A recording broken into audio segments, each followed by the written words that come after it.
Wanyemerere turubuze gukoresha indimi zitandukanye kugira ngo twese tubashe kugendera hamwe.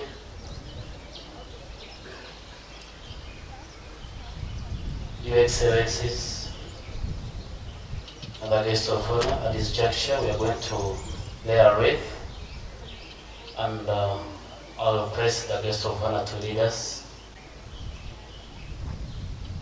And His Excellency Homora Group, Dean of Diplomatic Corps, Diplomat and Ambassadors, and other guests with wreath. I request the guest of honor and ambassadors to lead us in that part.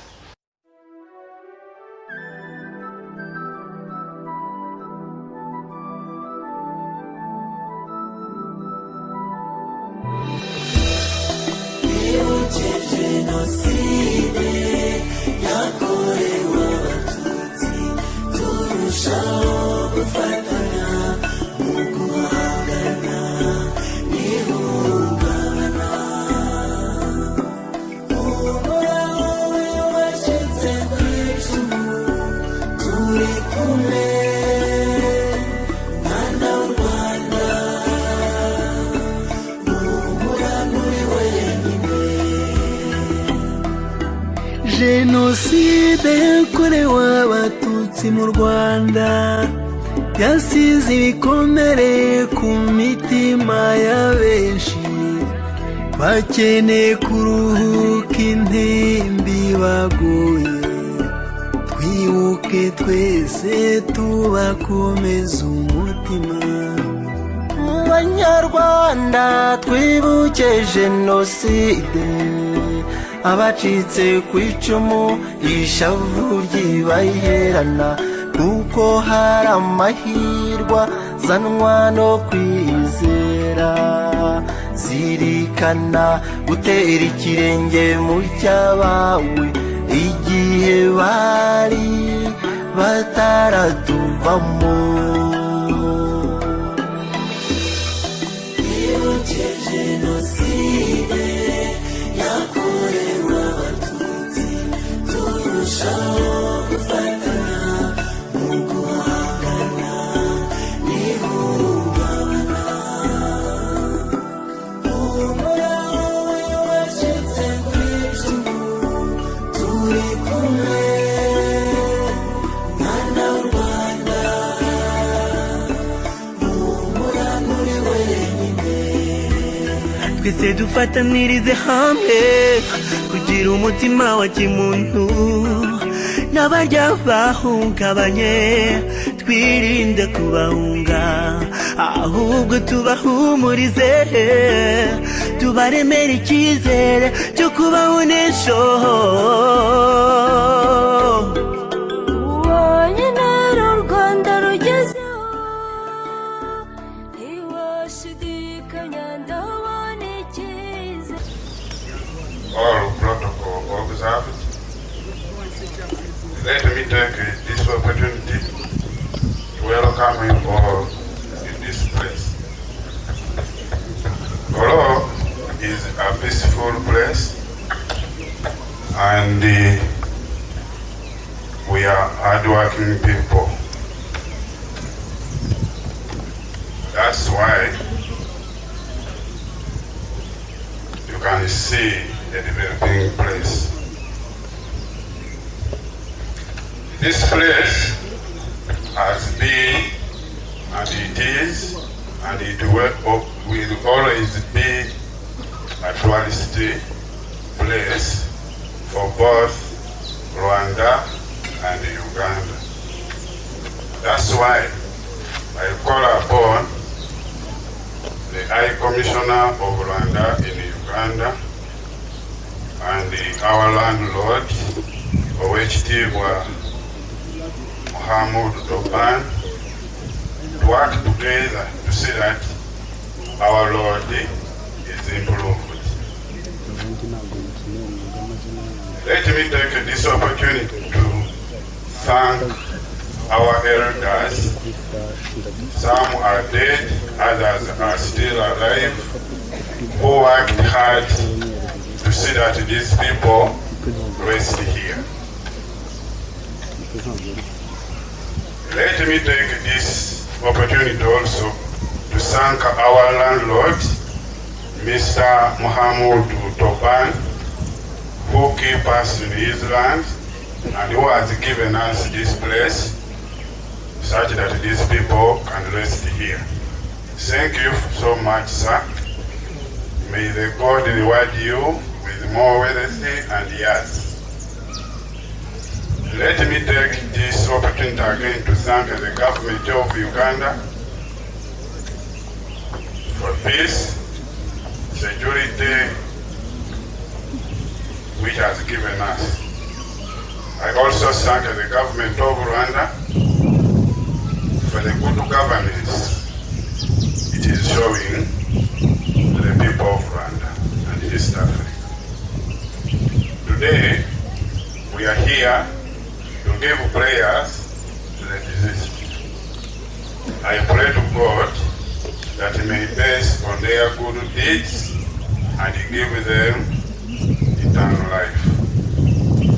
I wish you a good stay in Kolo. Enjoy the fresh air of Lake Victoria. Your guest of honor, allow me welcome to get our testimony from a survivor died by the one of Umra group.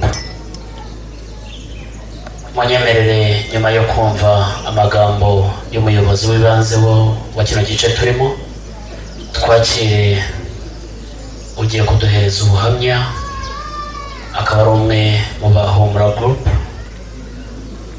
Munyemerere tumwakire muri uyu mwanya. Nyakubahwa umushyitsi mukuru, banyakubahwa mwese muteraniye aho, banje kubasuhuza. Your Excellency, the guest of honor, Excellencies, dear guests, I would like to greet you first. Amazina yanjye nitwa Mukayirere Trifine. I'm called Mukayirere Trifine. Mvuka mu karere ka Kamonyi, cyahoze ari komine Tabo. I come from Kamonyi district in the former Taba commune.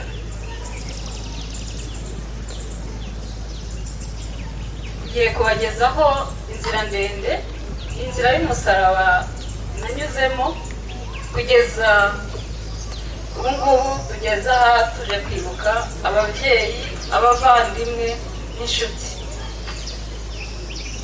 I will share with you the long and very the long journey full of hardships. Arangije arambwira ngo turaje tuzabatera. Akirimbwira ndasubira inyuma niruka njya kubaza mu rugo. Stopped me with a machete and told me they are going to kill us. So I had to run back home and ask my parents, what did we do? Why do these people want to kill us? What wrong did we do? Ababyeyi ntacyo basubije, ahubwo wabonaga bakaganira kuko icyo babonaga bikugenda bitegura. My parents didn't have an answer for me. They only were very sad for what was going on. Nihuse nakomeza mu cyiciro cya Jenoside, bakitangaza ko indege y'umubyeyi yaguye mu rugo. Umusaza wanjye yakoreraga i Kigali, yari ari mu rugo. Bigeze mu ijoro twumva yakije moto, aragenda ntiyatubwira aho agiye. So to go into the genocide time, the night we heard that the plane of the president crashed, my brother, who has a job in Kigali, in the capital city, but was visiting home at that time, decided to take his motorcycle and take off. Bwarakeye mama arebye aramubura, amubuze ararira ati umwana wanjye agiye gupfa. Arangije twese yadushyize hamwe aratubwira ati muteke murye ubu byacu byarangiye umunsi wageze. So in the morning, my mother looked for her son but couldn't find him, and she cried. She said, he's gone, he's going to die. So she gathered all the rest of us and told us to cook and eat and said, this is our last day. All is finished now, we are going to die. Haciye iminsi mike tukabona twari twegeranye n'umugezi wajyanaga muri Nyabarongo, tukabona abantu interahamwe ziracyaza imihoro, mu kuzamuka bakatubwira ko iyo mihoro ari izadutema. So we lived next to a river that flows into Nyabarongo that flows into Victoria. And we used to see people sharpening their machetes near the river and saying that these machetes are being prepared to kill you guys. Iminsi yaricumye bigera ku itariki 14 haza kuza interahamwe imwe twajyaga tuha ibiryo, irabwira mama ngo uyu munsi nimudahunga barabica. So going forward to the 14th of April, there was one guy whom my family used to feed, and he came home. He told my mother that if you don't flee today, you are going to be exterminated.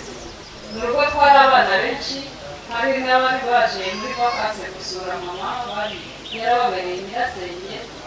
Twese bugorobye mu saa 12 n'igice yatujyanye mu ishyamba, abagabo baba n'abandi n'abahungu be bakuru bakarebera hirya, ariko twese batujyanye mu ishyamba.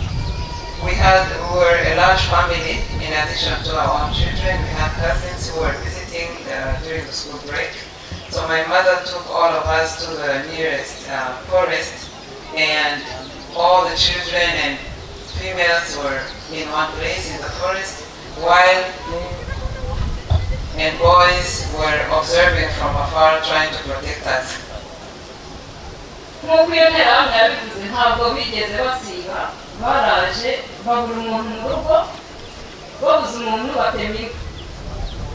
Mu gutema inka bajya hepfo ku rugo rwa musaza wanjye hari hararimo abana bari batoya, harimo umwe wararanye nawe mukuru wa gato wari ufite imyaka 12.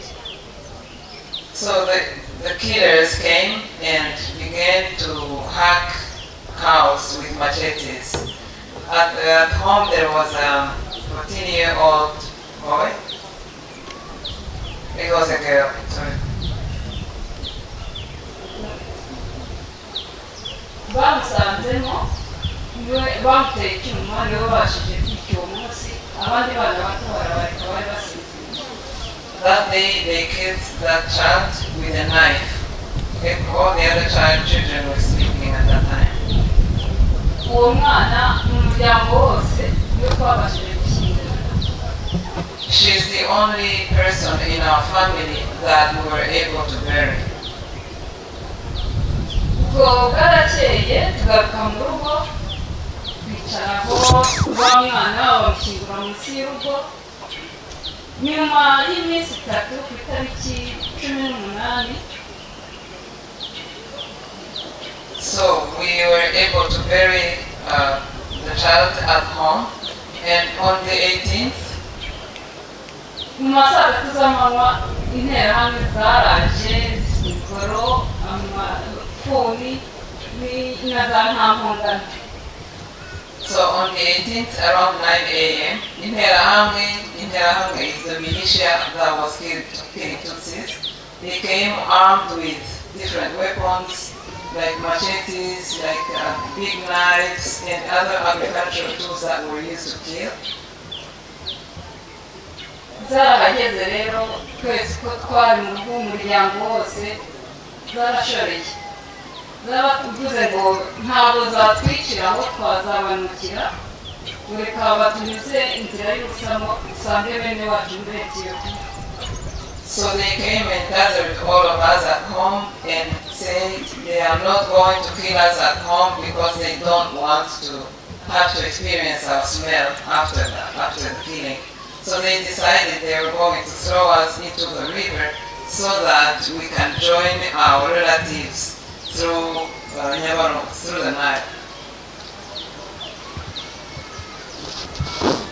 baratujyanye ntabwo hari kure hari ahantu h'urugendo rw'iminota nka 30 uko batujyanaga niko bagendaga bakubita abakuru bamwe babatemagura hagezeyo abakiri bazima bari barwa.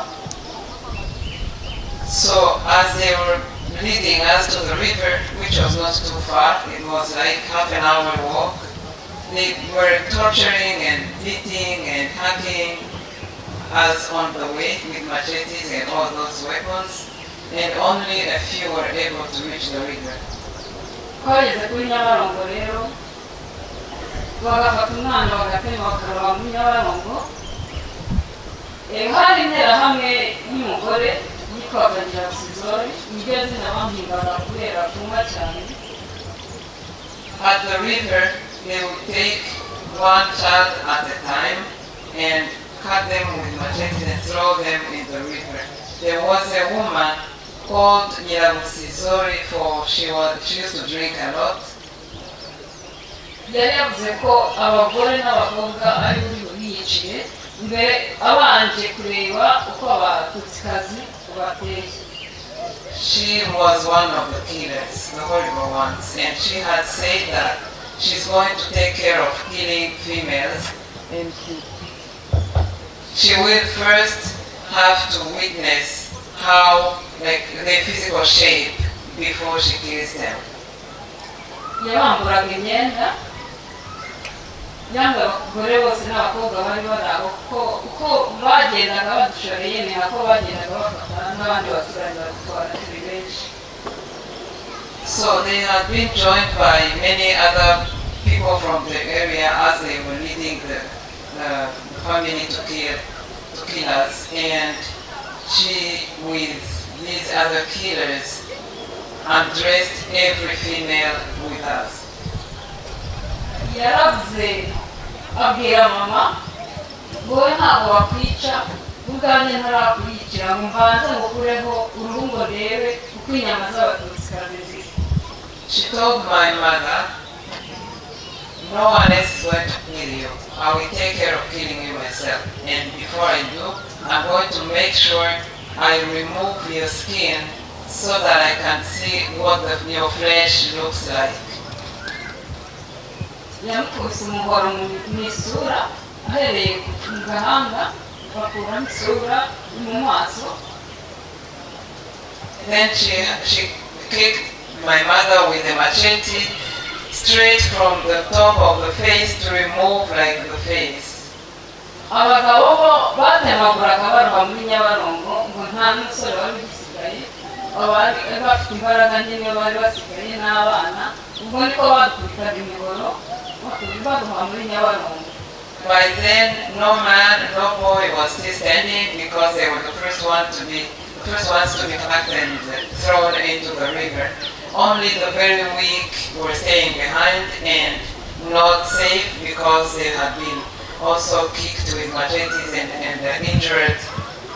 Ubwo nanjye niko bacizemo ntabwo namenya ngo namaze iminsi ingana iki. That's how I got thrown into the river, and I can't tell how long I spent there. Naje kwisanga Nyabarongo yanjugunye ndi mu bisheke. I found myself thrown away by the river and laying in the sugarcane plantation. Namaze mu minsi 3 ariko nari umuki. I think I spent like 3 days there, but I was dead. Muri ibyo bisheke naje guhuriramo na mukuru wanjye. I came across my older sister in those sugar canes. Nawe yari yakomeretse bamutemaguye yatangiye kubora ibice batemaguye. She had been also injured severely with machetes to the extent some of the parts of her body were kind of going like bad. I don't know how to say it, but they were no longer like fresh injuries. Yarambwiye ati rero reka mumare kwira hanyuma ejo tuzazamuke tujye mu ishyamba. She told me to wait until it becomes dark so that we can try to go up the hill into the forest. twarazamutse umusozi iminsi itatu, ni ukuvuga ngo twagendaga nijoro ku manywa tukihisha mu bitare. It took us 3 days to go up the hill because we only could walk slowly and at night. During the day, we would hide behind rocks on that hill. Hari umukecuru wari inshuti na mama, twagiyeyo turamukomandira ari mu ijoro, twabaje ko umukecuru yaje gufanya twanamushimiye. We had my mom's friend at the top of the hill, and we went to her home at night and knocked. Sadly, she died afterwards, and my mom was not able to thank her. Yaratwakiriye twirirwa uwo munsi, aduha amazi, aduha ibiryo biratunanira, ariko araduhisha. So when we reached, she gave us water. She tried to feed us, but we were not able to eat. But she protected us. She hid us. Twamazeyo iminsi ibiri, interahamwe zimenya ko tuhari. 2 days later, the killers learned that we were with her. Yaradufashe, yarampeka, sinari nkibasha kugenda. Aravuga ngo byagiye kunsubiza mu bisheke kumpishayo, hanyuma mukuru wanjye hari umusaza wanjye yari afite inshuti ye y'umusirikare yahoze mu ngabo za Habyarimana, amujyanayo kuko imiryango yari iziranye. So she decided to put me on her back because I was not able to walk and take me back to the sugarcane field, but then took my sister to a family whose son was friends of my sisters. Those families were also friends, so she knew that. Amakuru naje kumenya yamugejejeyo, ise w'uwo muhungu ajya kumuzanira ibitero. What I learned afterwards is that it's the mother of the boyfriend who brought killers for my sister. Igitero cya mbere cyaramubonye kimuvuga ko kitamwica n'ubundi agiye kwicira, umugore we ajya kuzana ikindi gitero, nicyo cyamujyanye kuri Nyabarongo barongera baramuroha, niho duherukana. The first group this woman found and brought to kill my sister, when they arrived, they decided they were not going to kill her. The woman had to go find another group of killers. And this time, they accepted the deal and took my sister to the river and killed her and threw her again in the river. That was the last time I saw her. Ubwo nakomeje inzira yanjye yo kuba mu bisheke, wa mukecuru akageza kundeba, ariko iyo bari baramenye ko yahishemo inyenzi, yahishe inzoka, ntabwo yongeye kumusubiza mu rugo kuko bahoraga baza kumusaba. So my journey continued in the sugarcane plantation, and the woman who had protected us before continued to come and see me. She was not able to take me back home because the killers knew she was trying to protect the snake, the cockroach, and all the names they were giving us. Kugira ngo babashe kuza kundeba, yafataga imigozi y'ibijumba akayikorera, akanyura kuri za bariyeri ababeshya ko agiye guhinga. In order to be able to see me, she had to pretend she's going to plant sweet potatoes. So she would take a bunch of sweet potatoes, what do you call them? The things you plant for sweet potatoes, she would carry a lot because they have leaves and they make a big bunch that you can carry around and no one will think you have another purpose other than planting them.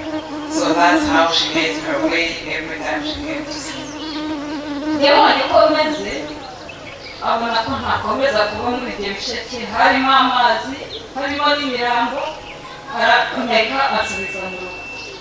But at some point she realized I could not continue to survive there because not only was it really, really wet as it's in the lowland land, but also there were many dead bodies. So at some point she decided to take me back home. yaragiye amuca mu bibindi mu cyaro habaga ibibindi n'inkono arabyegeranya bimicamo. She had a huge calabash made of clay that used to contain water or drinks, and she put me in one of those. Haciye iminsi itatu sinzi uburyo bamenyaga ko hari umuntu, bamenya ko mpari. Icyo gihe igitero cyaje gitunguranye, yabonye bamugwaho baje kumusaka.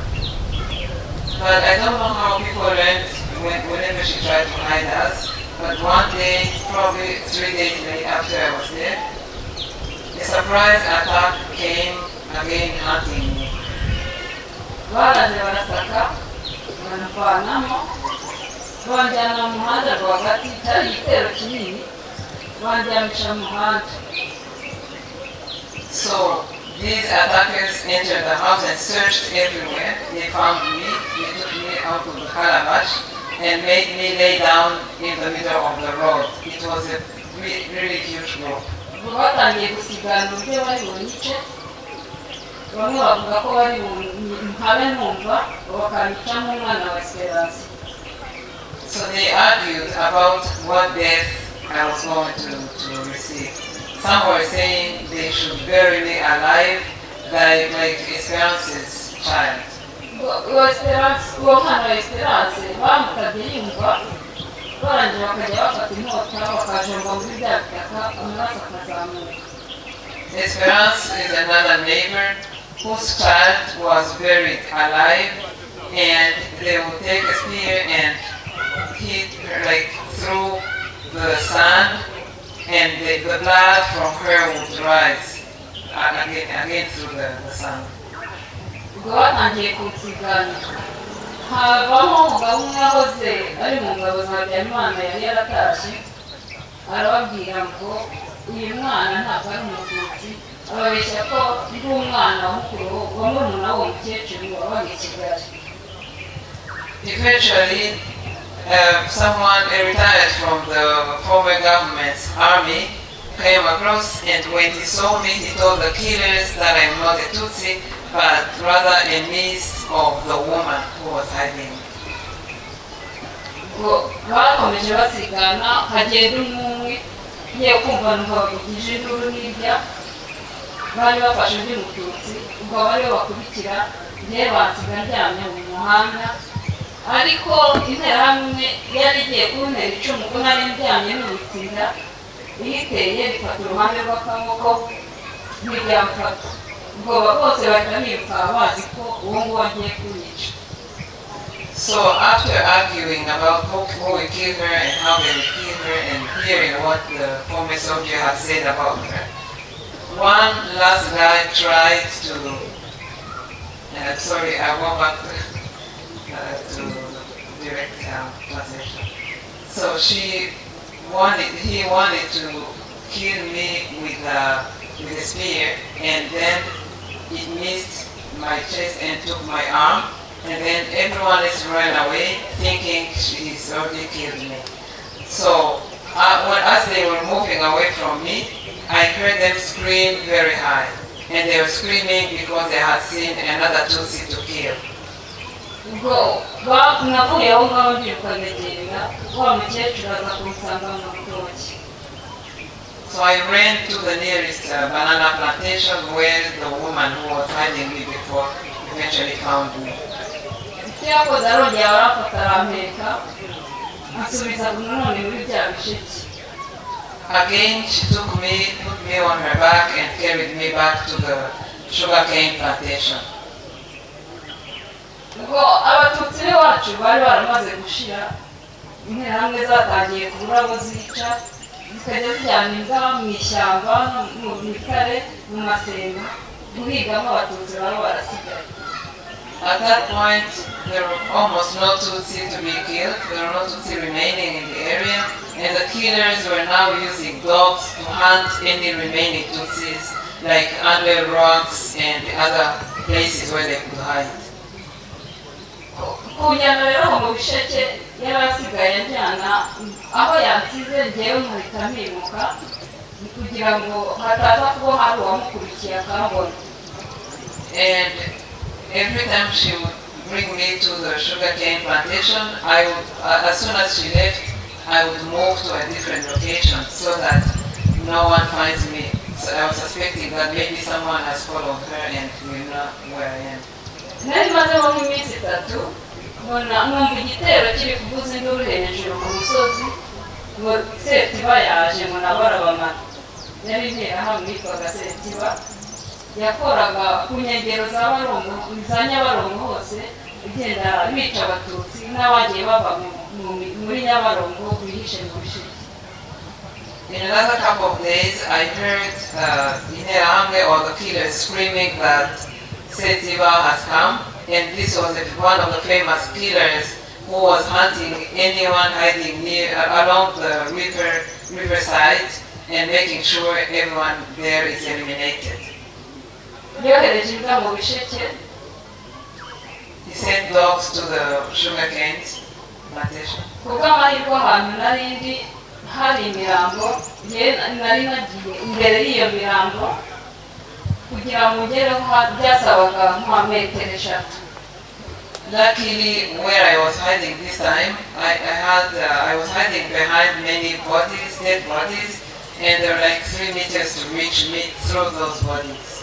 Zaraje zirahunahuna zumva n'imirambo ziraje zisubira inyuma nabona ko nta bantu bakiri mu bisheke afata interahamwe ze n'ingaze basubira kuri Nyabarongo aho twita kuri. He had the dogs sniff through the bodies, and after they realized all those were dead, they went back. So he took back his dogs and his killers and went to the bricks factory that is known as Ruriba, for those who know Kigali. That's where he went with his dogs and killers. Uwo munsi numvaga ko ari umunsi wa nyuma kuri njye Imana yarahabaye izo nga zigenda zitambonye mbasha kongera kuvamo. The day I thought was this time my last day, thank God it wasn't. I was able to leave that place. Iminsi yari imaze kuba myinshi wa mubyeyi ataza kundeba ariko ubwanjye nari maze kumenya inzira yanyuragamo narayizamutse nkagenda iminsi 2. After a long time there, without the woman coming to see me, I knew my way back, so I took like 2 days to go up the hill and go to her home again.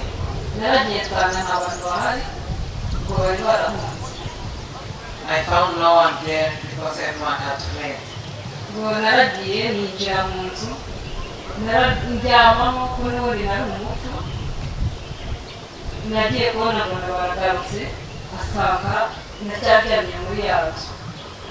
So I went into the house and just lay down there. I was dead anyway. Eventually, a few days later, they came back and found me in the house.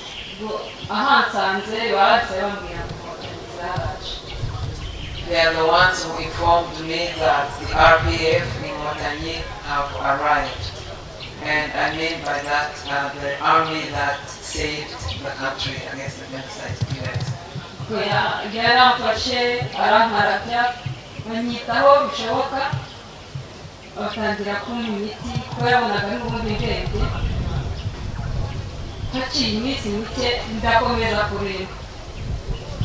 So she tried to take care of me by all means. She gave me, she bathed me and gave me some medicine. But eventually my situation continued to deteriorate.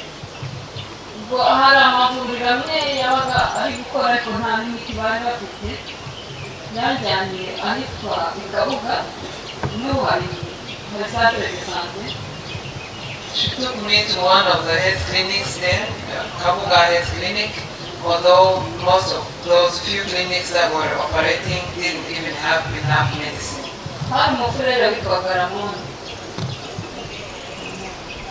There was a religious brother named Ramon.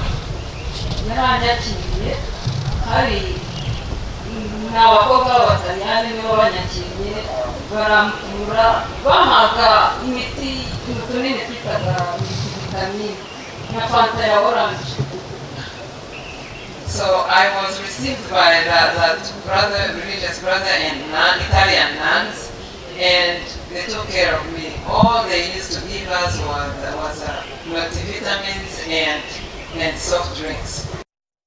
Nahamaze iminsi banyitaho bishoboka. Uko naryamaga nibasaga ikiringiti nagikuraho inzara z'ibirenge zikavaho.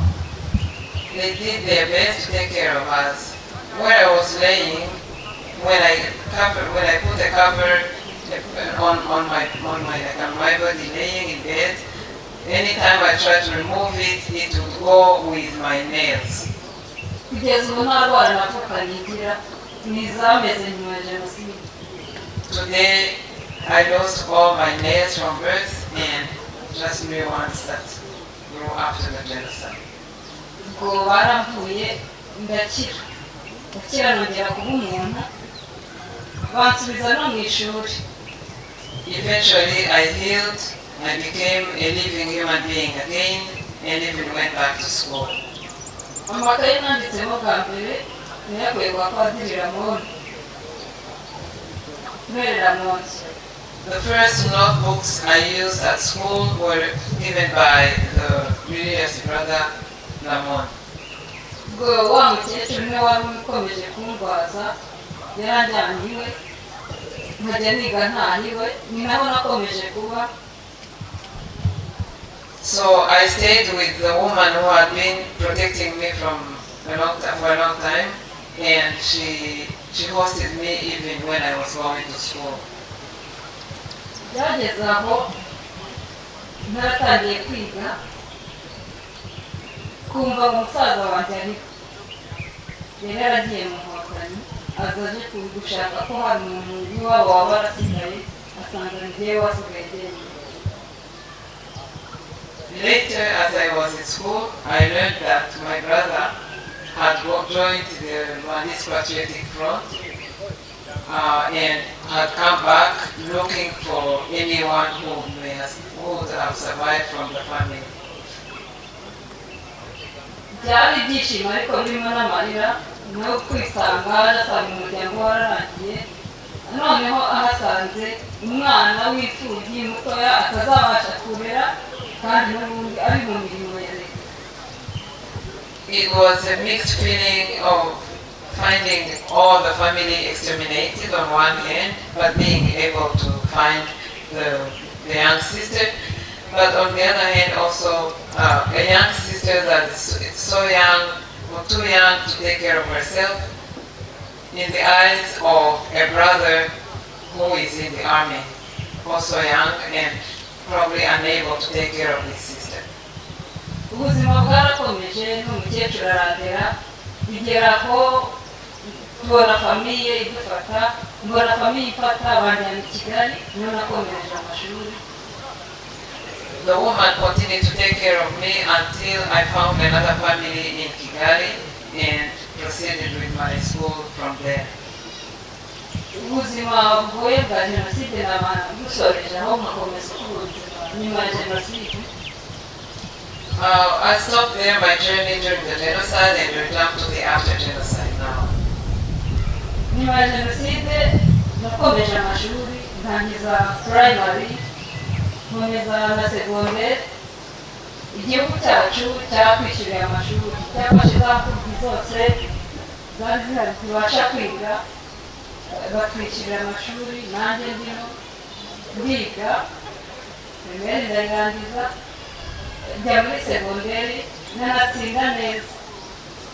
Our new government took care of our education. They paid for our school fees in primary and secondary school, and I graduated and I passed my exams well. Nibwo naje kubona navutse nkomeza muri kaminuza. And I got a scholarship from the government and went to university. Ndayiga nitsinda neza. Which also went well. I graduated from university. Mbona n'akazi ni umukozi wa leta. And I successfully finished my university and went to work. I'm now a Rwandan government. I'm now employed by the Rwandan government. nyuma y'iyo nzira yose y'umusaraba naje kubona ako kazi muri leta nitanga uburyo bushoboka bwose nk'uko inkotanyi nazo zatwitangiye zikaza kurokora abari basigaye bakabasha no kudufasha tugakomeza n'ayo mashuri. As a government worker, I continue to be a good public servant. I dedicate my life and my work to the hardest possible, just as the RPF did when they were trying to save us. Nkomeza rero nshimira inkotanyi buriya nizo zatwongeye kuduha ubuzima, kongera kubaho, kongera gushibuka. Naje gushaka mfite abana babiri, umukobwa n'umuhungu, n'abana beza. I want to thank the Inkotanyi, the RPF. Sincere gratitude for giving us life. They are the ones who gave us life back and allowed us to move on. I moved on. I'm married and I have two children, two beautiful children, a boy and a girl. Bishimisha cyane umubyeyi kubona ubyara umwana agasa na wa mubyeyi cyangwa umuvandimwe wawe utari. There is no such a thing that makes parents happy as seeing their child resemble the people they lost. Nongera gushimira rero namwita umubyeyi Muhammad ubushake bwagize kugira ngo abavandimwe ababyeyi n'inshuti babashe kubakura muri Victoria babashyingure hano. I want to thank Mr. Mahmoud Toban for the dedication, for the hard work they did in finding a safe place for the bodies of our beloved ones, our parents, our siblings, our friends, to be able to rest in peace. Byarashobokaga ko tutamenya aho bari. We probably would never know where they were, where their bodies had landed. Ariko kumva ko hari ahantu natwe tujya kwibukira biradushimisha nubwo tuza tukarira tuba twibutse bya bihe byiza twagiranye. We are very grateful for giving us this place where we can come and commemorate our beloved ones. Although it is a sad moment, it's also a moment of joy because we get to remember the great moments we had with our families before they got killed. Nyuma yo gushimira rero abacikacumu rya Jenoside, hari byinshi twagiye duhura nabyo, hari ingengabitekerezo, hari n'ubuzima butari bworoshye, ariko cyane cyane ingengabitekerezo ya Jenoside ikomeza tubona ko igenda ikitumba nabyo bidutera ikibazo. So now I want to speak on behalf of genocide survivors. We went through a lot. The consequences of the genocide were very tough life, but more importantly, coming across the genocide, the ideology that continues to exist. Hari abaresikatura usanga mu gihugu bishwe, ugasanga hirya no hino hari impfu zagiye zibaho zitandukanye, tukibaza iyo mpamvu, kandi natwe duhora twigisha ubumwe n'ubwiyunge, twigisha never again, twigisha stop genocide, ariko hakabaho izo mpfu za hato na hato.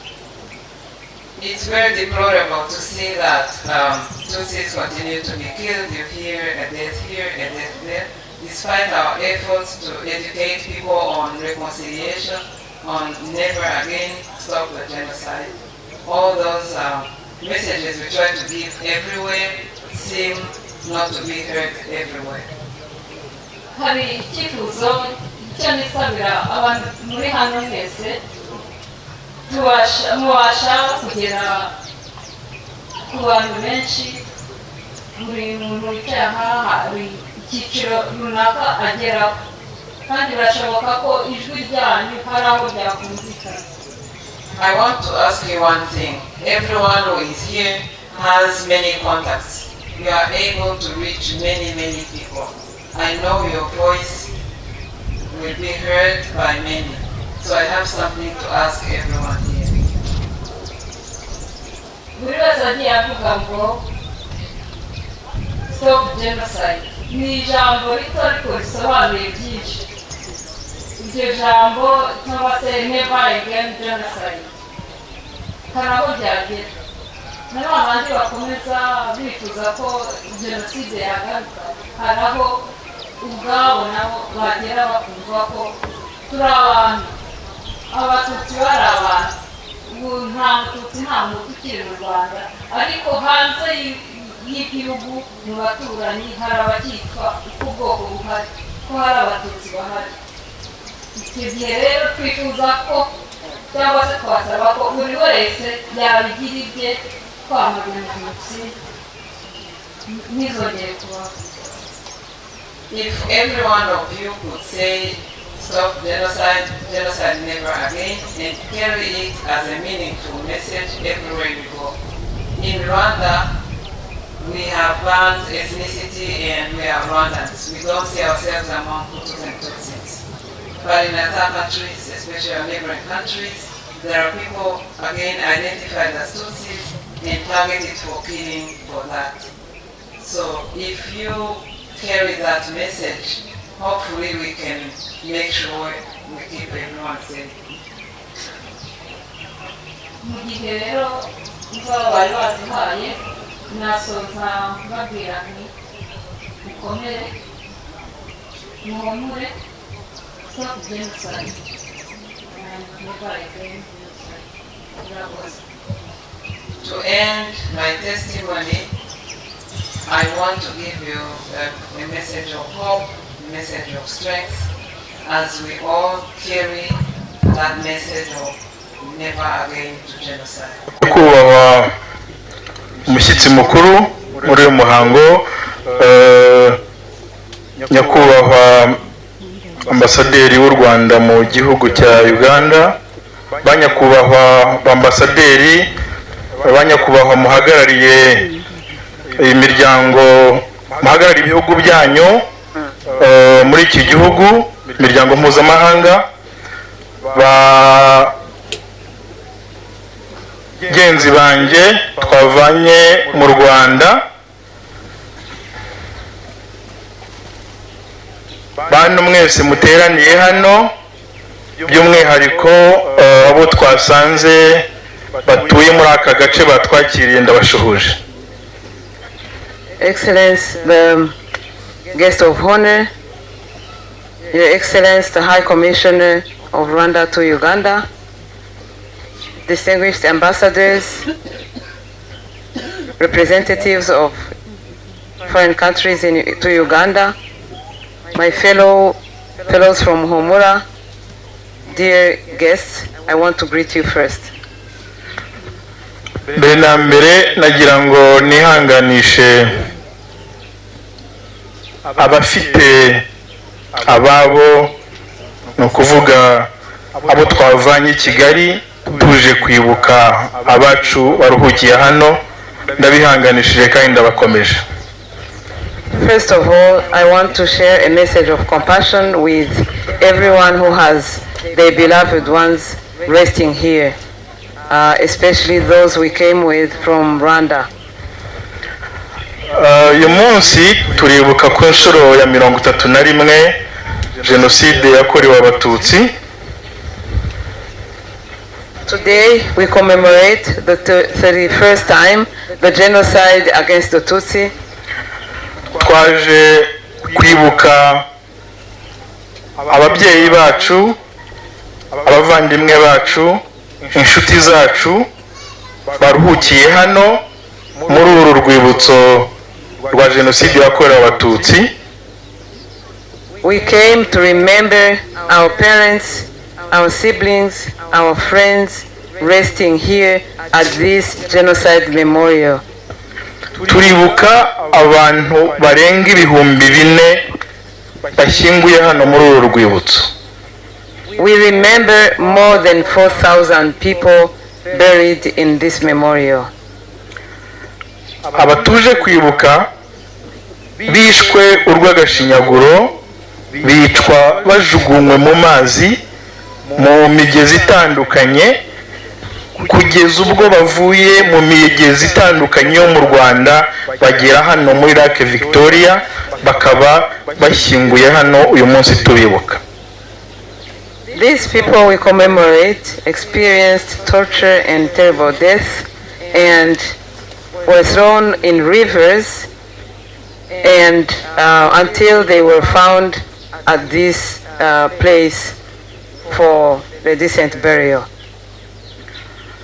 Jenoside y'Abayahudi irangiye, ibihugu byose, imiryango mpuzamahanga byavuze ko kandi byemeza ko Jenoside itazongera kubaho ukundi.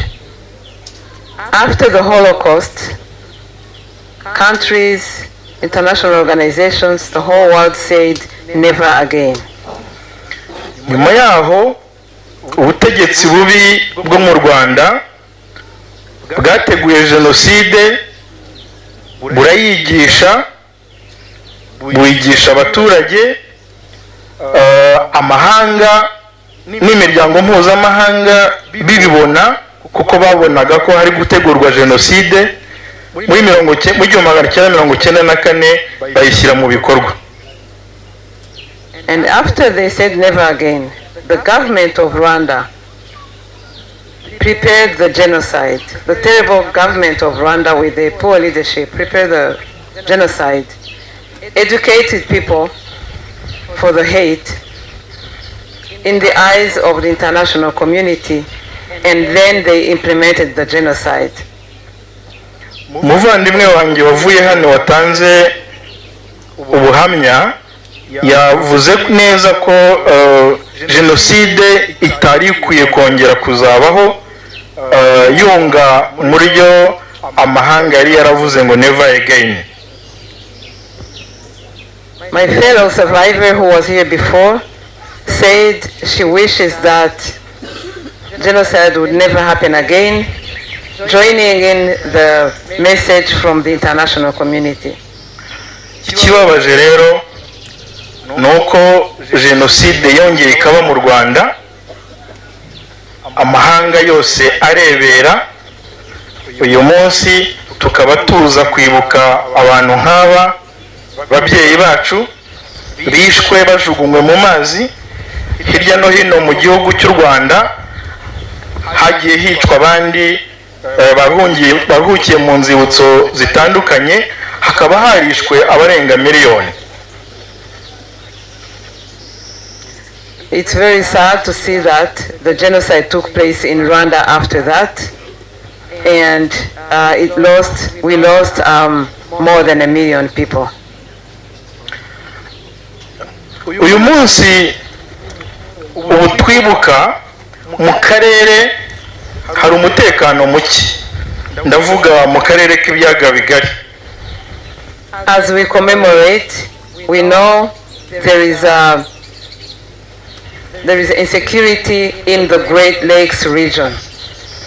Inkomoko y'uwo mutekano muke n'abasize bakoze Jenoside mu Rwanda, ni imitwe itandukanye, ariko inkomoko ni umutwe wa FDR wasize ukoze Jenoside mu Rwanda. The cause of that insecurity is a group of those who committed genocide in Rwanda. Yes, there are many groups, but the cause is the FDLR, who left to the Congo after committing the genocide in Rwanda. Uwo mutwe w'iterabwoba wa FDR ukora uko ushoboye kose ukabiba amacakubiri n'urwango bihembera nanone Jenoside yakorewe Abatutsi. That terrorist group, FDLR, does everything possible to disseminate the genocide ideology, an ideology against of hate against Tutsis. Ibyo bikorwa byose, ibyo bikorwa na FDLR birakorwa amahanga arebera, ariko bimwe mu bihugu ntibishake kubona ukuri. Those acts from the FDLR are being committed in the eyes of the international community, in the eyes of countries, including some who don't want to see the reality. Na n'ubu abatutsi barakicwa, abatutsi b'abanyekongo barakicwa bazira ubwoko bwabo. Today, Congolese Tutsis are being killed for their ethnic belonging. Ntabwo bikwiye ko ibyo bikorwa bijyanye n'ingengabitekerezo ya jenoside n'urwango no kwica abatutsi cyangwa n'abandi batandukanye bafitanye isano nabo bikomeza. That killing of Tutsis and related must cease. Twebwe nka Humura Victoria warakoze umuryango w'abarokotse jenoside wakorewe abatutsi bafite ababo bagiye bicwa bajugunywe mu nzuzi. We in Humura Victoria warakoze, the organization assembling those whose beloved ones were killed and thrown in rivers during the genocide against the Tutsi. Uyu ni umwanya mwiza wo kubasaba cyane cyane abahagarariye ibihugu bitandukanye bari hano n'imiryango mpuzamahanga, kubasaba ko ku bufatanye bw'isi yose hakorwa ubuvugizi, ubwo bwicanyi bugahagarara, jenoside igahagarara, ntizongere kubaho ukundi.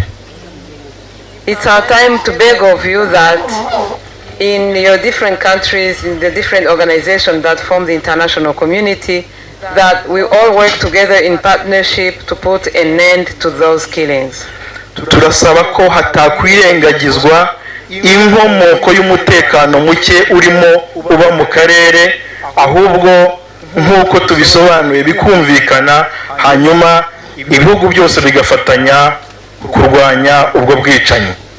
We ask that no one closes their eyes in the face of the reality. We just explained where this conflict in the Congo, this lack of security in the eastern DRC comes from, and we want these killings to stop. Kuba uyu munsi tuza kwibuka abacu baraha nuko hari ababigizemo uruhare kugira ngo iyi mibiri y'abacu ibiraha ngaha. If we are gathered here to remember our beloved ones buried here, it's because there are people who made an effort to make this happen. Niyo mpamvu dushimira Mahmoud Toban ndetse na timu ye mu bikorwa byiza bakoze byo kurohora iyi mibiri y'abacu uyu munsi bakaba bashyinguye ahangaha. That's why we want to express our gratitude to Mr. Mahmoud Toban and his team for having retrieved the bodies of our beloved ones and buried them here. Turashimira kandi ambasade y'u Rwanda muri iki gihugu cya Uganda irangajwe imbere na commission na high commissioner ndetse na timu bafatanyije uburyo baba bateguye ibikorwa bijyanye no kwibuka, ndetse natwe tukagira uruhare kuza kwibuka abacu baruhukiye ahangaha. We also want to thank the Rwandan High Commission to Uganda, led by Honorable Ambassador and his team, for all they do in order to be able to gather us here for this very important commemoration. Nubwo jenoside mu Rwanda yabaye amahanga arebera, ariko hari abahagaritse iyo jenoside. Even though many were observing as the genocide was being perpetrated, there are also those who stopped it. Turashimira ingabo zahoze ari za FPR, ingabo zari zirangajwe imbere na nyakubahwa Perezida wa Repubulika Paul Kagame kuba zarahagaritse jenoside, uyu munsi tukaba twibuka abacu. We thank the former Rwandese Patriotic Front that was led by His Excellency Paul Kagame, our current president, to have been able to stop the genocide. And now we are here to commemorate our beloved ones. Turashimira nyakubahwa Perezida wa Repubulika Paul Kagame kuba yarahagaritse Jenoside n'ingabo yarayoboye uyu munsi tukaba dufite ubuzima twibuka abacu. We thank His Excellency Paul Kagame and the people he worked with to have stopped the genocide and given us life, and now we are here commemorating our beloved ones. Turashimira igihugu cya Uganda. We want to thank the country of Uganda. Igihugu cya Uganda ni abavandimwe bacu batubaniye neza no kuba tuza kwibuka mu mwanya nk'uyu twibuka abacu bari muri iki gihugu nuko leta ya Uganda iba yabigizemo uruhare tukaba dufite umutekano muri iki gihugu. Ibyo byose turabishimira guverinoma ya Uganda. The people of Uganda are our brothers and sisters. We thank you very much. The reason we are able to come here and commemorate with you is because this is a country safe, a country of brothers and sisters. And we send our gratitude to the government of Uganda for that. Turabashimira kandi namwe mwese mwitabiriye uno muhango wo kuza kudufasha kwibuka abacu. Mwakoze cyane. Imana ibahe umugisha. We thank everyone gathered here to support us, to be with us as we commemorate our beloved ones. May God bless you. Mwakoze cyane. Having heard that speech from Honorable Representative, Your Excellencies, the guest of honor, permit me to welcome His Excellency Joseph Rutabana, the Rwandan High Commissioner in Uganda. Thank you. Let me start by thanking the President of Umura Group, who has just made a very good remarks, and also thanking the whole group from Rwanda. Our guest of honor, Honorable Alice Kabuyo, the Minister for Luelo Triangle and Rwenzori region, Ambassador Philip Rukekaire, the head of Regional Peace and Security Department in the Ministry of Foreign Affairs, Your Excellency, the Dean of the Diplomatic Corps and Ambassador of Eritrea to Uganda, His Excellency Mohamed Suleiman Ahmed, Your Excellencies, the Ambassadors, High Commissioners, and heads of international organizations, defense attaches present,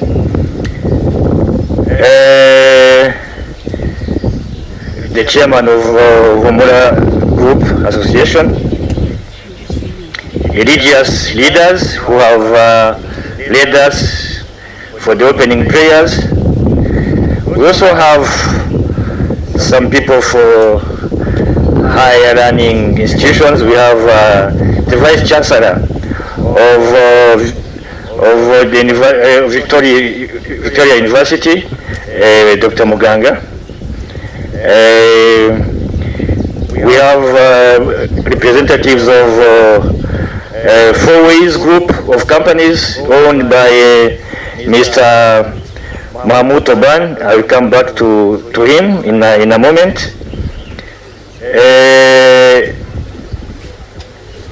The local community leaders and members, sorry, I would have started with our LC1. And thank you for your message, and it was well taken.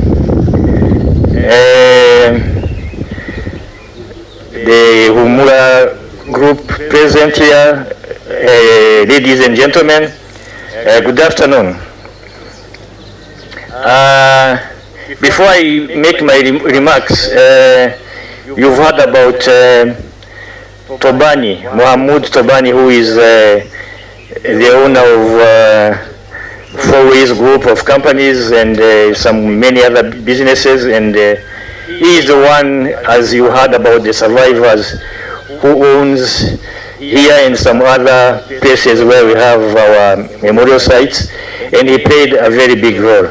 He is always with us, but today he apologized because today, as you know, it is the 70th birthday of Kabaka, and Mahmoud Tobani is one of Kabaka's Wikitibo Tobani, so he could not come. And I apologize because he had sent a representative to make remarks, but our guest of honor has some other commitments and would like to go a bit early. So the representative of Four Ways, we really apologize, but we recognize we are partners, we are always together. Mr. Tobani is always with us. He even received, Your Excellency, Honorable Minister, Mr. Tobani even received last year, during the 30th commemoration, he received a medal of honor from our government. So bear with us, but as partners, we know that we do everything together. Our guest of honor,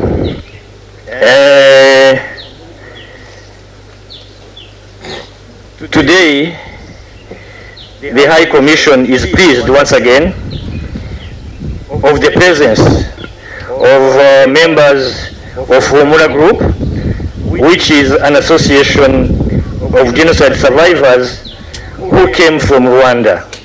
Mwakoze cyane, buri gihe turabashima uruhare mugira. The commemoration of the genocide against the Tutsi in Rwanda is an annual event and spreads to 100 days. It is commonly referred to as Kwibuka, a Kinyarwanda word for remembrance, and is an opportunity to pay tribute to the victims of the genocide. The theme for this year is Remember, Unite, Renew. We remember so that memory is kept for future generations. We unite because unity of Rwandans is and will always be our guide and priority. We renew because resilience, but not despair, by survivors of the genocide and the whole nation have been a key factor for renewing lives, and we call it in Kinyarwanda Kwiyubaka. The genocide against the Tutsi took place in Rwanda from April to July 1994 and was the culmination of decades-long ethnic-based hate and ideology division instigated, taught and spread since the colonial period in Rwanda by the colonial administrations, the missionaries, and emulated by the initial political parties that led Rwanda and built their policies on ethnic division and hatred against the Tutsi. This led to unpunished killings and massacres of Tutsis between 1959 to 1963 under the watch of the colonial military and administration.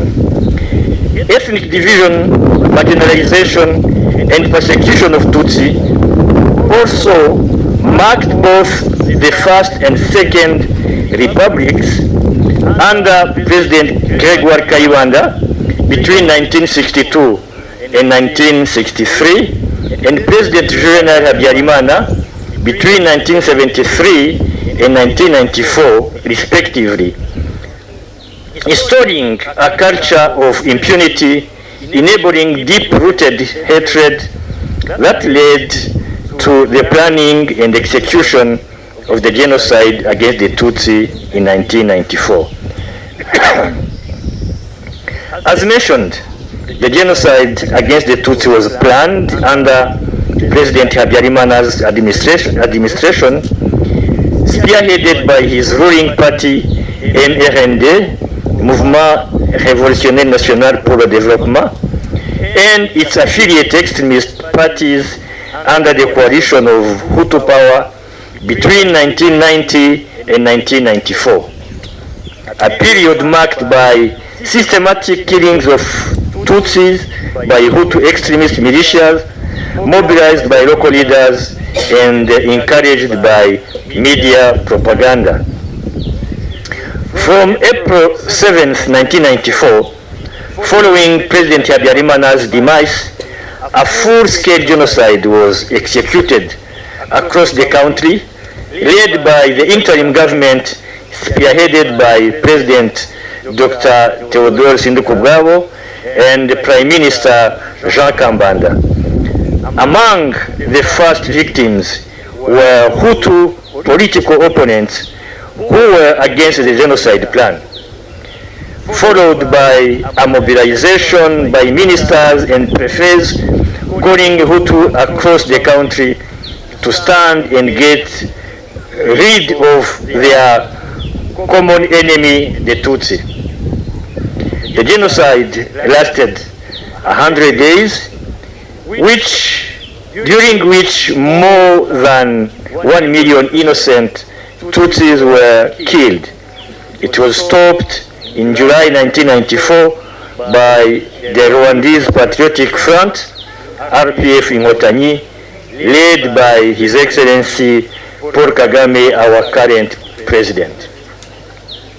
The genocide against the Tutsi left the Rwandan society with an unimaginable magnitude of problems.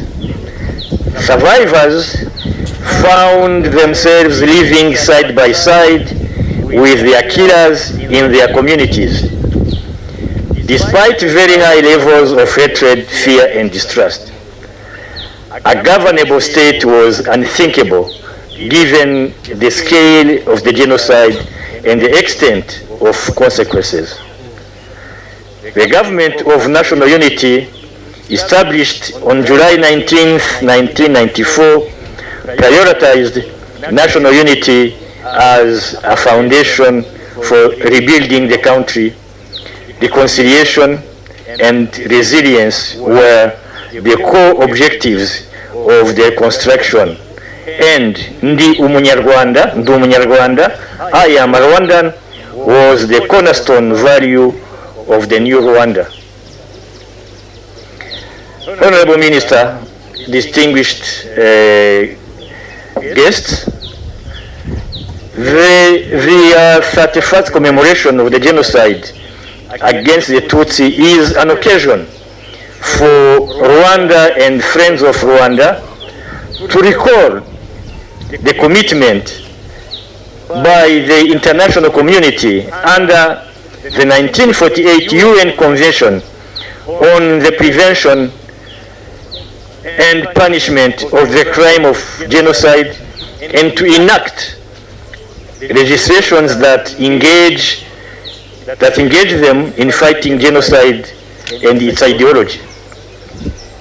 A commitment that was reiterated by the UN Security Council in its resolution number 2150 of April 16, 2014, requesting member states to judge or extradite fugitives who committed the genocide against the Tutsi still living on their territories.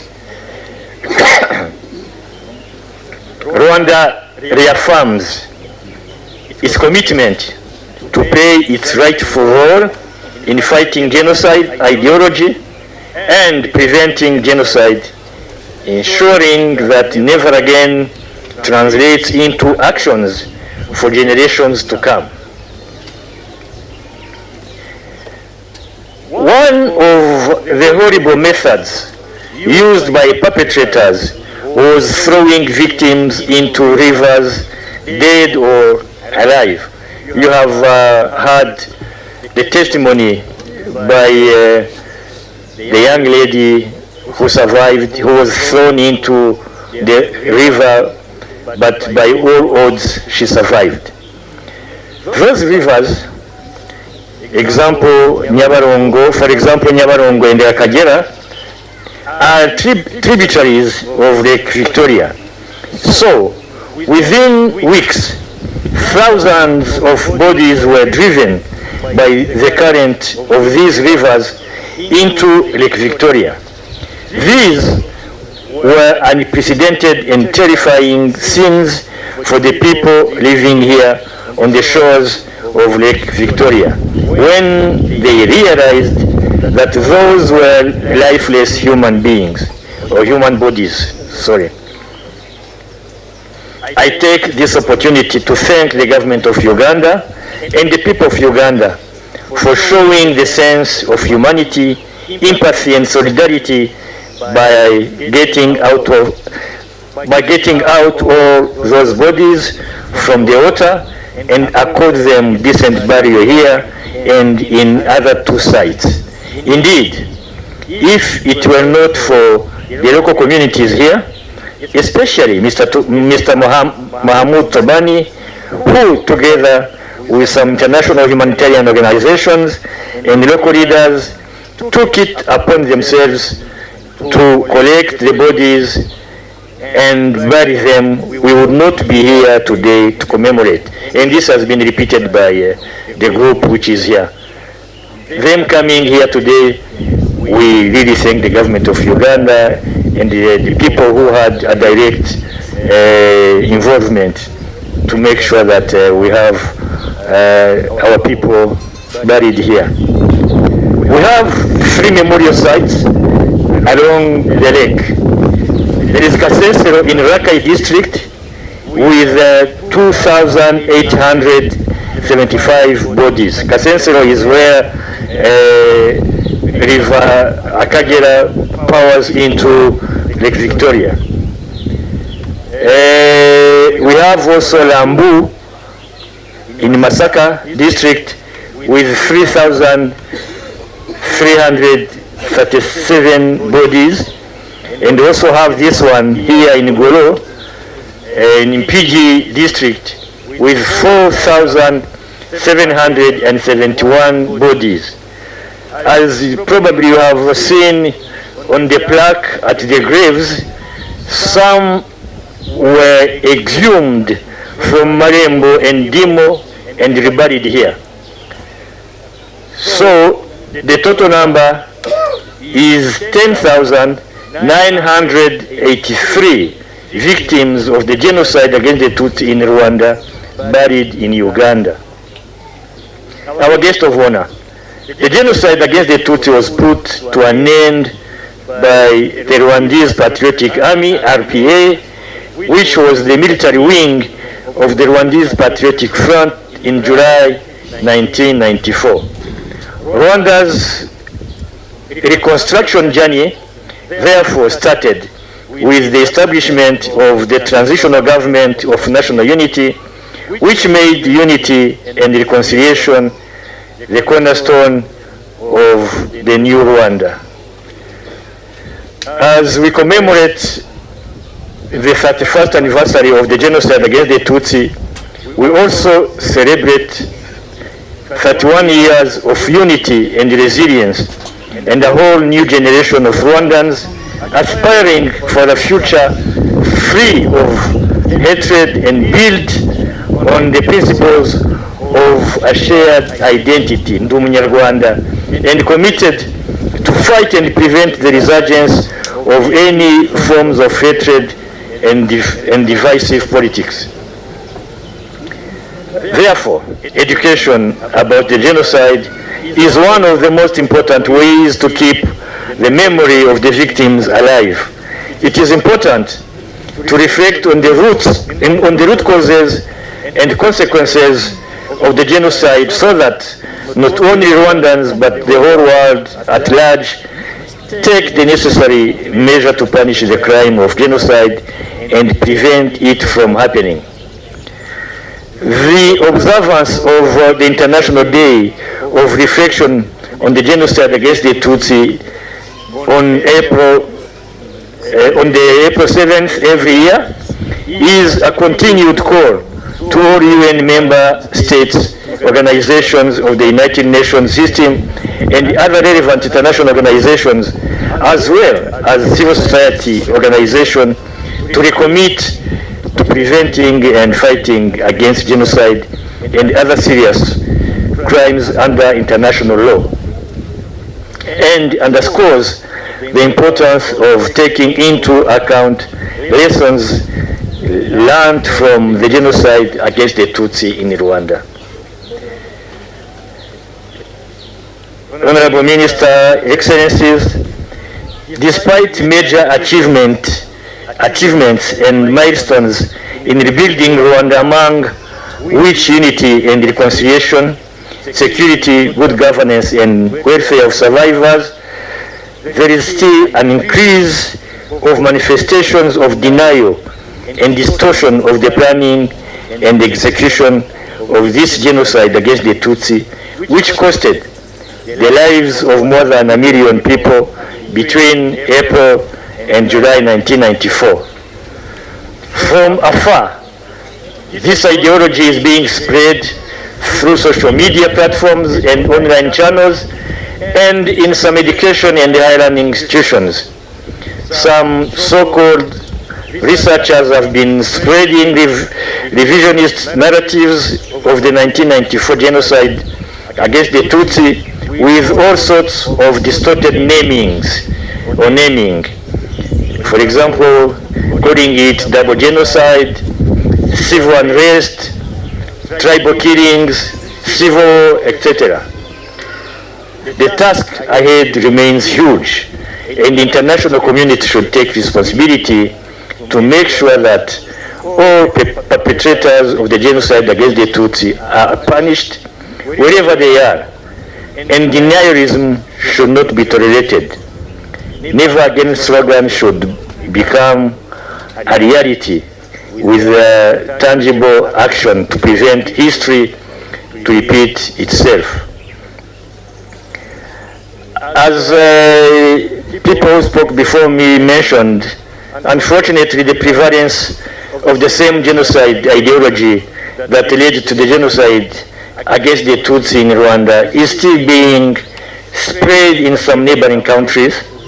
We currently see in the Eastern DRC where local population, we currently see this in Eastern DRC where local populations are mobilized to kill Congolese Tutsis, who they relate to Tutsis in Rwanda erroneously.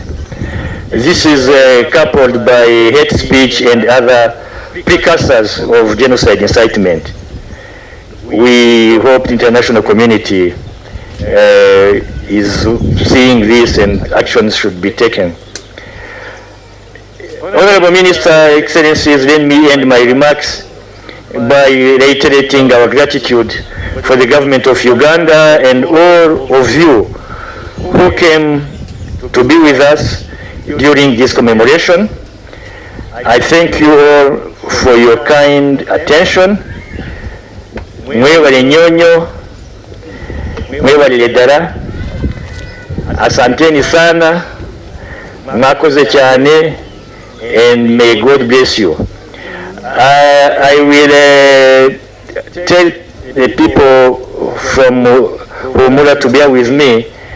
I had prepared to have a few words in Kinyarwanda, but let us have our minister have her remarks so that she can proceed in her other commitments. I will be with you and we'll talk more. Ndaza kuba ndi kumwe namwe, ntabwo mbonye umwanya wo kugira icyo mvuga mu Kinyarwanda kuko umushyitsi wacu mukuru afite ibindi bintu agiye kujyamo. Reka tumureke abanza avuge, tumuherekeze hanyuma dukomeze turaza kuganira nyuma. So let me have the honor to have this opportunity to invite our guest of honor, Honorable Minister Alice Kawoyo, to come and make her remarks. Your Honorable Minister.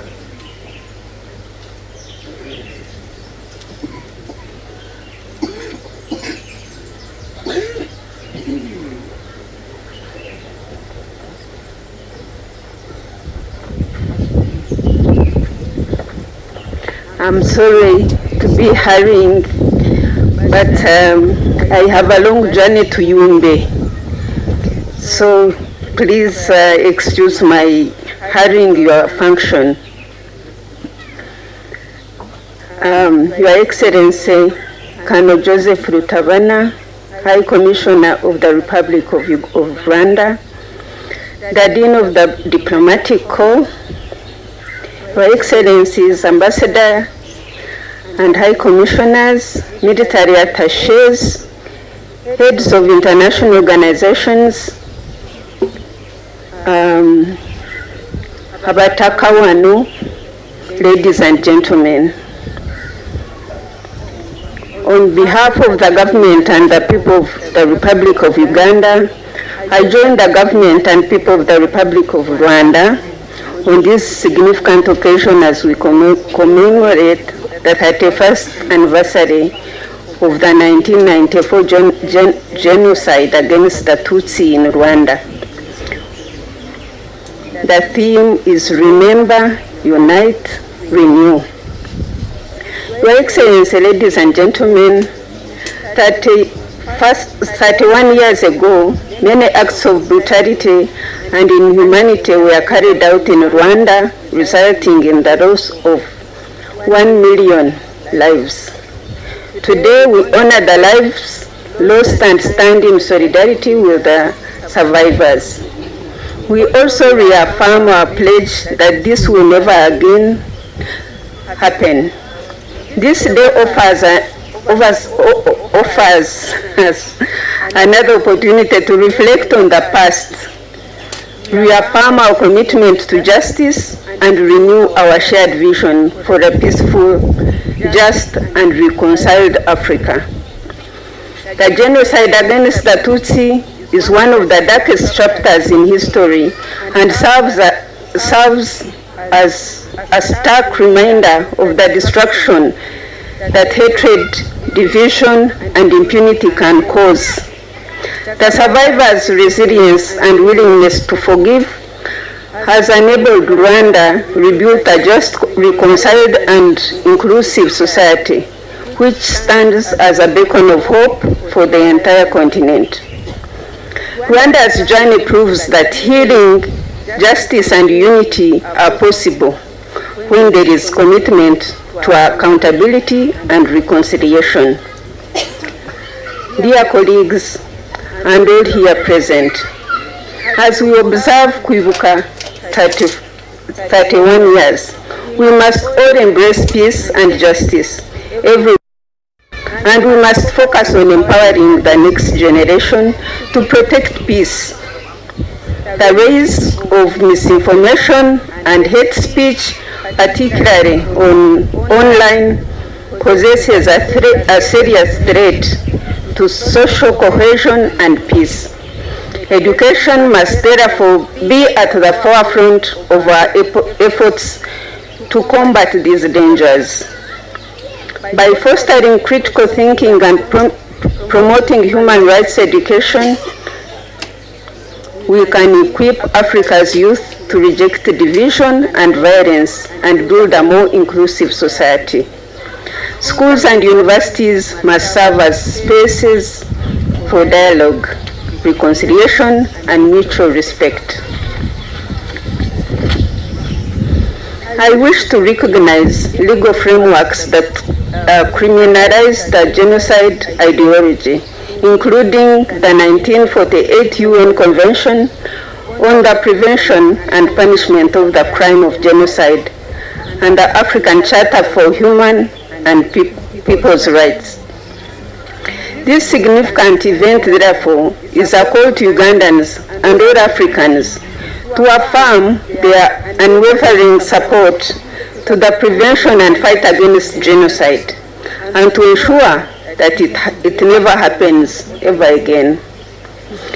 Distinguished guests, Rwanda and friends of Rwanda must also pay respect to those who sacrificed their lives for Rwandans to live a significant life.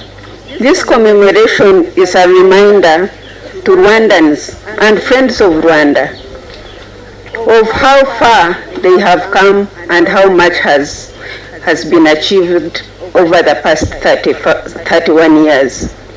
What the people of Rwanda have achieved since 1994 in their journey to unity, reconciliation, justice, and the preservation of the memory of the genocide is a lesson to the rest of the world. The transformation of Rwanda in terms of governance, economic recovery, social cohesion, and development is an exceptional achievement. Therefore, this commemoration is an occasion to acknowledge a secure country, restore dignity, and rejuvenate hope for the Rwandan people. Your Excellencies, ladies and gentlemen, Uganda and Rwanda have had warm and cordial relationships for many years, and long before the creation of artificial boundaries that split communities and families that were once one into two.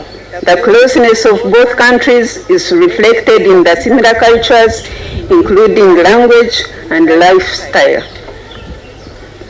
Bilateral relations between Rwanda and Uganda are mainly driven by the Joint Permanent Commission between the two countries.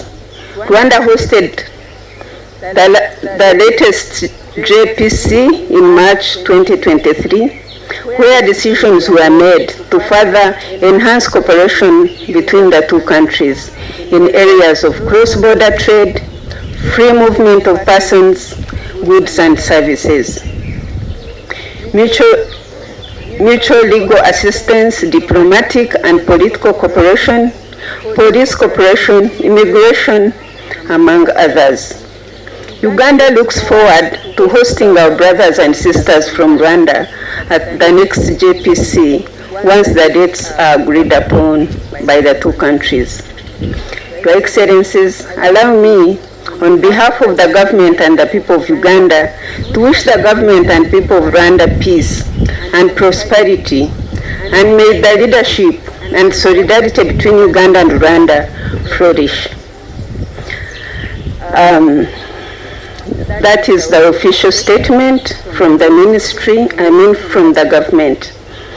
I didn't come here as a guest of honor. I had come here to join my friends, His Excellency the Ambassador of Rwanda, and his wife, to commemorate this function, this day. So before I say thank you and end my speech, I can share a bit of history that I know that most of you know. I know most of you come from Uganda. Apart from the group that came from Rwanda or has come from Rwanda, this history, those of you who are as old as me or older, it is very recent. Just like the speech reiterated that we are intertwined, Rwanda and Uganda are intertwined. So, Rwanda who were in Uganda, that was before we also became refugees. That's when I understood the word. When we had to leave this country and become refugees elsewhere. So we've had bad leadership. And because we are intertwined here, Rwanda and Uganda, we suffer the same problems. When bad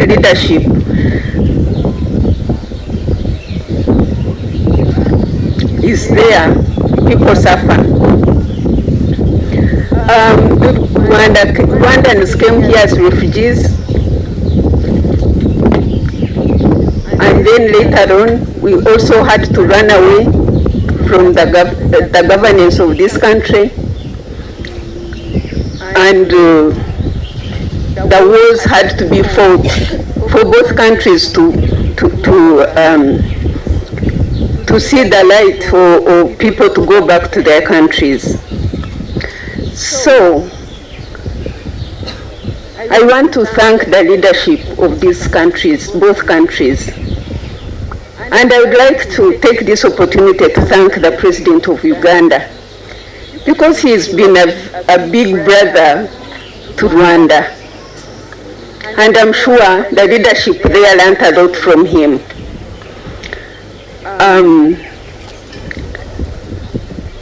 I remember you in UNLA when Amin was chased away, and the army, they started recruiting army, the fresh army that was supposed to take care of the country. Rwandans were not allowed to enter the army. Most of them who entered were chased away. I know some of the friends we lived with had to get out of the army. The trauma they faced around that time also was very bad. I'm sure that was the anger when they felt that they must go back and have a home. So it is terrible, because the leadership here also didn't leave the people who are settled. They sent them, they said Rwanda, those who came, because I remember even my family was chased away. In the argument they would say, for us we came early. Then they said, whether you came early or came recently, go home. It is terrible to know that you are sending people home when you know that they are going to be killed. And indeed, they were killed, as we have heard and we have known. So leadership is very important. I want to thank the leadership of Rwanda to keep this alive or live in the lives of people, for the young people to learn that this should never be again, it should never happen again in Rwanda, and it should never happen again here in Uganda, because we also lost about 1 million people. Although of course we don't, you tell your story better, and we shall learn from you to tell our own story. I want to thank the Ambassador of Rwanda, because after my discussion with Her Excellency, the First Lady of Rwanda, about this same thing, His Excellency, the Ambassador, organized a trip for me to go to Rwanda and visit these genocide areas. Genocide, especially Gihugu and other heritage and memorial centers for the people who died. And it was a very good experience, which we want to emulate here in Uganda. I want to thank the owner of this land, Mr. Tobani. Thank you very much for this gesture. It was very humane, and the community here and the people, because I was here, I know what was happening. I saw those bodies. I want to thank you because you did a great job for our brothers and sisters to be buried and to be given honor.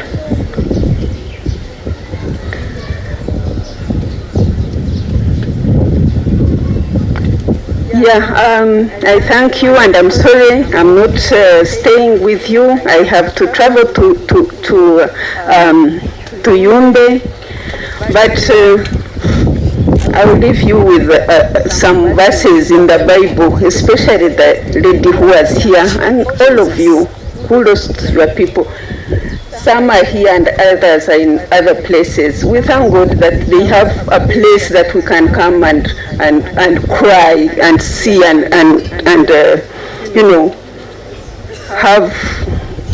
keep the memory alive. I want to leave you with the word in Matthew 11:23, verse 23. It says, "Come to me, all you who are burdened, and I will give you rest." Know that they rested. They are up there looking down on us. The whole thing reminds me of how Jesus himself was tortured until he died. So this is not new. Just know that all of us are going to die, but this should never happen. People should never be killed this way. And another verse is also in, no, let me not preach today. I thank you for listening to me, and God bless you, for God and my country. With your permission, guest of honor, I request we have group photo, and the first group photo will be yours and the Ambassador of Rwanda in Uganda and Madam. And I request the media to be in charge of that. I request you give us the basic elections where you can have those photos from.